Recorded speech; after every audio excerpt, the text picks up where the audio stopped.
Hi, I'm Marta with Inner Artistry, and let's talk about politics. This is not my normal thing to talk about. I love talking about emotions, I love energy healing, energy practices, and emotional healing, and all that kind of stuff. So it's July 2024. We've had a debate that was shocking between Biden and Trump, and for some people it was great, and for some people it was very upsetting. There was an assassination attempt recently on Trump that has caused all sorts of ripples in different ways. And then there's an ongoing drama of what's going to happen to Biden. And by the time you watch this, many of these stories may have resolved themselves. But regardless of what the situation is, for the next few months, I believe that the chaos and the energy that's fast moving and not wonderful to hang out in is going to maybe accelerate and grow and become more passionate and take up more space around us in the media. I mean, it already is taking up a ton of space in the media. I don't know how it could take up more. But it's just going to, if there's a possibility, there's a good possibility it will escalate from now until the election. And even if this is after the election, I'm going to offer 3 ways that you can relate to what's going on out in the world that may be a healthier way to relate rather than the first 2 options of either getting so embroiled in it and stuck in it or checking out from it completely. So the day after the debate, which I didn't even watch, I woke up and I was massively grumpy. And I dropped my son off at camp and went on a walk, and I was asking the question, why am I so upset? And there wasn't any obvious answer, not that there needs to be an obvious answer, but I was muscle testing around what is the cause of this grumpiness. And what I came to is that I was really affected by the debate, even though I didn't watch it.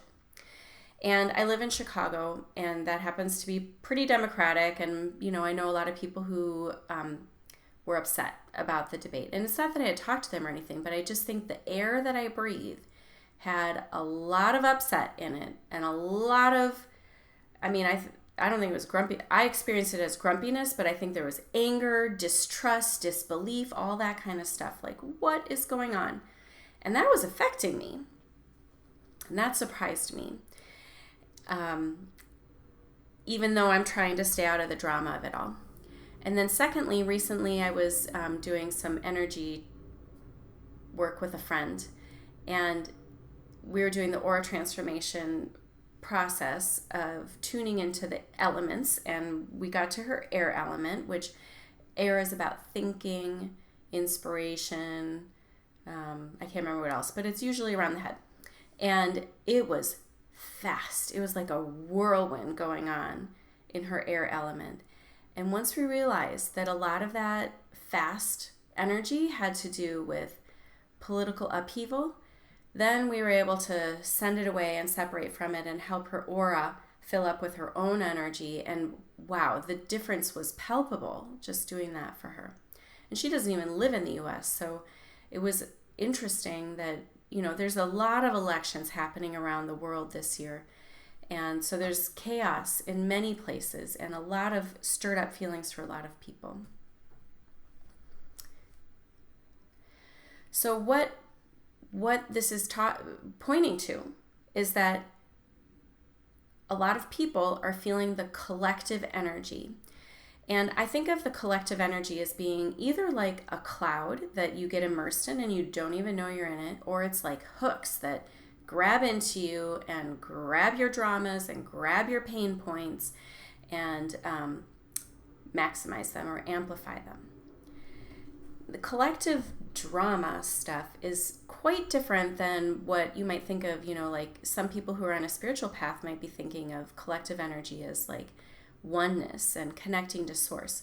Those are 2 different things, and maybe there's a better way to describe it. I'd love to know if you have a better way to describe it, but oneness is not dramatic. That is, when the moments you can tap into that, that's filled with love, peace, settling, groundedness. It's like the opposite of what's happening in this political realm. So the collective drama kind of thing, You could just even take a moment right now and sense into that and see, so it's hard to know when you're immersed in it, because this is the air we've breathed our whole lives and the water we've swam in. Like, how can you see and notice those things that are just as basic as breath to us? But it's worth checking out.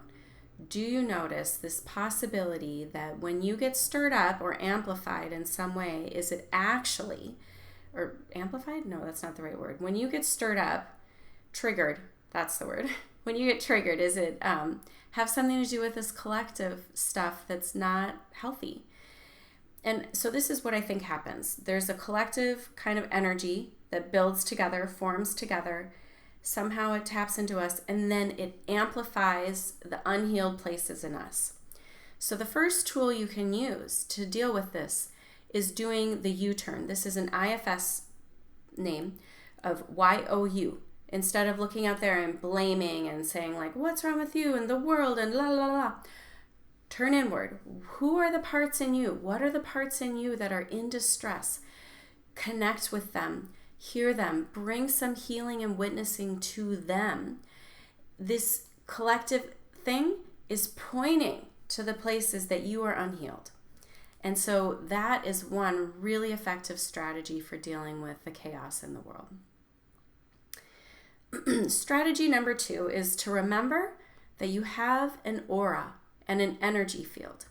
And I work with people doing aura transformation, and that can be really helpful of strengthening your aura so that it's sending away the stuff that's not yours, and your system is more easily able to send away the stuff that's not yours. But whether you've had an aura transformation or not, you have an aura and an energy field, and you have a right to having autonomy and sovereignty in your energy. And when you have autonomy and sovereignty in your energy, you can relate to this stuff, people, situations, with a lot more centeredness and calm, because it's not infiltrating you. You're not taking it on. You're not absorbing it. You're not letting it amplify the stuff in you. So you can, right now, you could tune into your aura and your energy field and just remember it's like a bubble around you. And you can enhance that and build it up just by tuning into it. And it might just be like a fraction of space off your skin.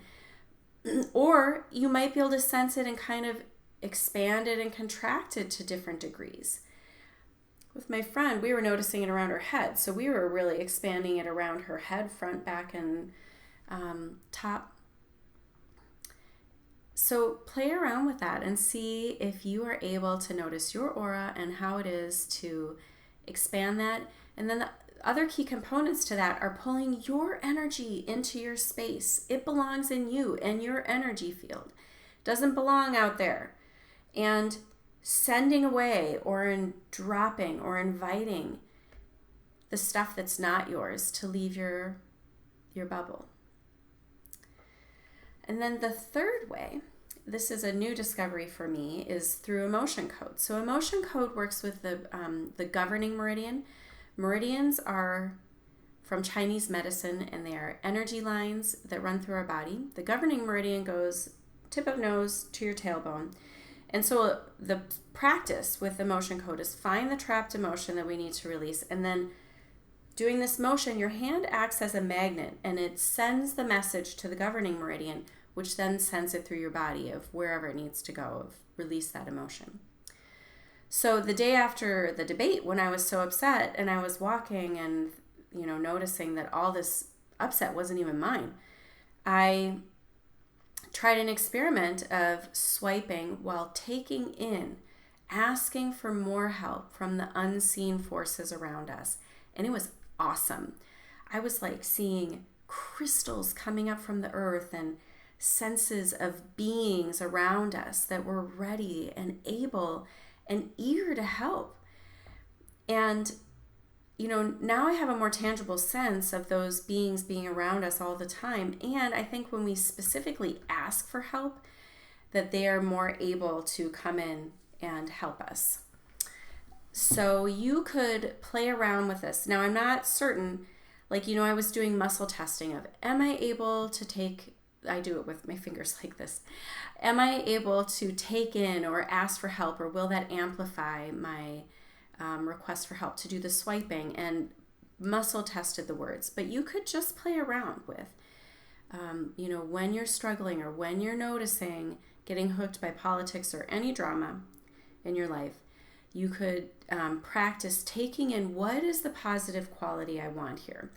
Taking in calm, centeredness, groundedness, amplifying your aura boundary, asking for help from the unseen forces like I did. So those are the 3 ways that I'm playing with these days to stay as grounded as possible. There is so much change happening right now. Every day there's something new to like feel and sense, and the media is all the time. For those of us who are interested in contributing in a healthy way to what's going on, this is one thing that we can do, which is not letting our energy get hooked and sent into this cloud. In a way, when that happens, it's using our energy. It becomes like its own energetic structure of sorts. And the more that we pull out of that and disentangle from that, the less power that collective cloud has in general. And of course, if you would like any help with this, please reach out. There's more information on my website of the different things I offer. Generally, it's all around emotions and energy work. My website is innerartistry.space, and drop a note anytime. I'd love to hear how you're doing and what are your ways of coping with this unusual time in life. All right, thank you and blessings to you. Bye-bye.